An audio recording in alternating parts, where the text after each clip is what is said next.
Quelques jours après l'investiture de Denis Kadima et son équipe aux commandes de la Commission électorale nationale indépendante CENI, la conférence élargie des présidents du Front commun pour les Congos s'est réunie sous la présidence de Raymond Tshibanda pour apporter plus lumière et précision à l'opinion tant nationale qu'internationale, maintenant fidèlement sa position. Composée principalement des présidents des partis et regroupements politiques, des personnalités membres, présidents des groupes parlementaires à l'Assemblée nationale et ceux des groupes politiques du Sénat. Cet organe de décision du FCC a pu résumer 4 points principaux à l'issue de sa réunion. Primo, le FCC condamne l'entérinement et l'investiture de Denis Kadima qu'il qualifie de chaotique et irrégulière. Segundo, le FCC réaffirme qu'il ne déléguera aucun représentant à la CENI vu l'absence du consensus entre le principal parti prenant quant à la présidence de la CENI. Tertio, le FCC annonce tout haut et ouvertement ne pas être non plus concerné par l'élection des nouveaux gouverneurs et ne présentera par conséquent aucun candidat. Enfin, quarto, le FCC a décidé d'exclure officiellement ceux qui se sont amusés de prendre des engagements au nom de la conférence des présidents. Pourtant, ils ont brillé par leur absence aux différentes activités et réunions. Sur d'autres questions d'actualité, le FCC a déploré l'insécurité jugée grandissante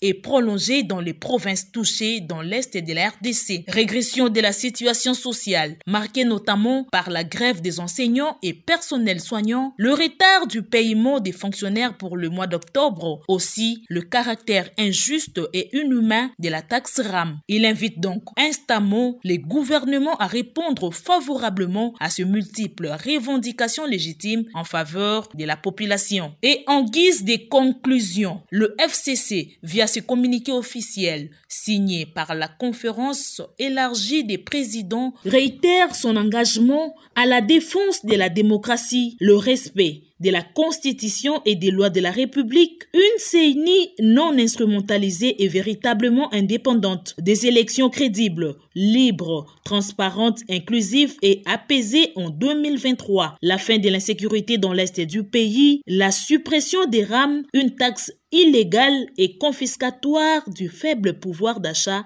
de la population. Le Front commun pour les Congos souscrit donc à toutes les actions de sensibilisation du peuple à travers le pays en vue de l'atteindre de ses objectifs.